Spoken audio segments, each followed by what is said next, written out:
So Kev, 3 more points on the board at the weekend. How do you reflect on the way the team earned that win at Solihull? Yeah, I think different aspects of their game. Because we started well, obviously, and got the goal, and looked in charge of the game for the majority of that first half, and had the other chances possibly to go further ahead.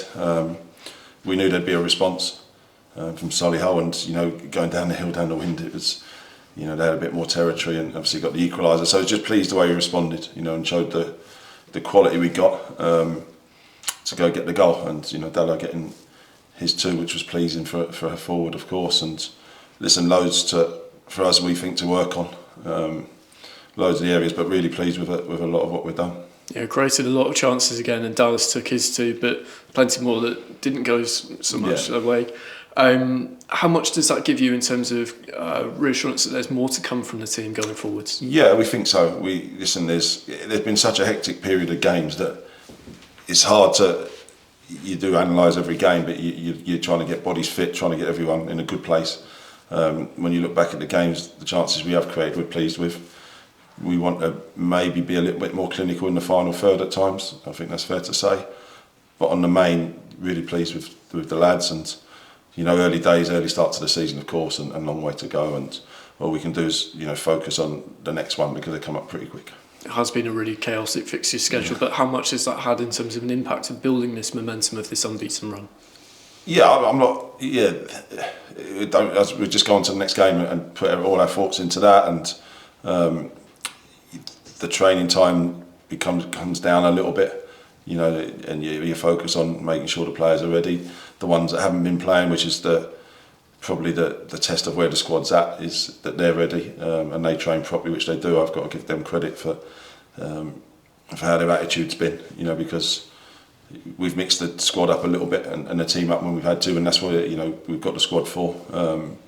But with a certain amount of consistency within that as well, and I think it's important that when you come in, you've got to perform. And Wealdstone have made a stronger start than they've managed in previous campaigns, and much change from last season. What are you expecting as the biggest differences from last year? Yeah, I think they look nice and settled now. They look like they have a lot of possession of the ball. I think that showed in the games we've watched. They've got threats.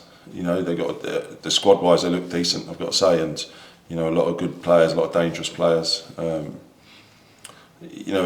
watching even the game against Rochdale, where they've played well, I've got to say, and there's not much. Rochdale were ruthless in the moments they scored, and they've had a little dip in form, but they have started well. So any time we've gone to Wealdstone, it's always a tough one. Big open pitch, they want to play good football, and we've always had a tough game there. That goes without saying, and we keep talking about making ourselves right, and that's no different tomorrow night.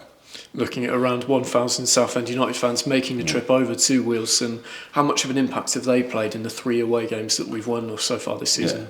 Yeah, it goes without saying. I think even since I've been here anyway, the fans have been incredible, and the numbers they've turned up is unbelievable.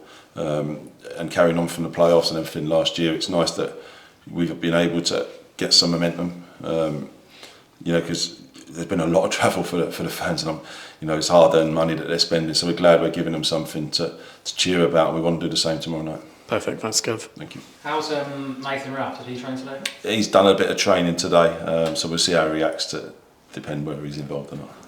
Good luck. Did he come through okay? I know he's probably not 100%, but how did he come through? No, okay, considering it a bit of a dead leg last time, and sometimes once you get moving, the better it can be with that. But he's come through okay. Josh Walker? Waiting on results of a scan he's had on that, so that hopefully I'll get some news today on that. Leon? Yeah, Leon's managed to do a little bit of training as well today, which is pleasing.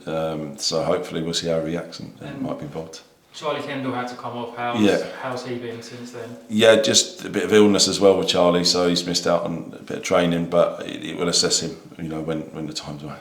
And Noor Hassin, if he plays tomorrow, will be his 150th game. I know he said he was superb at the weekend. Would he be someone that you'd rank alongside one of your best signings as manager? Yeah, I think so. And listen, how consistent he's been.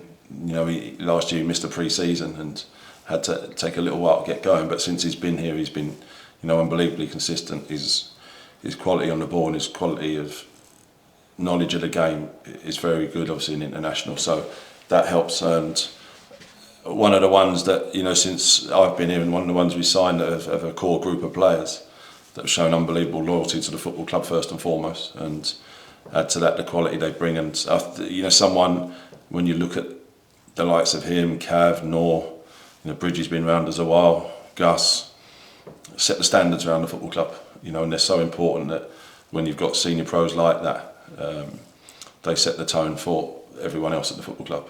And Nor's one of them ones who, you know, top professional, does things right every day, and you can't have enough good players or good professionals in the change room.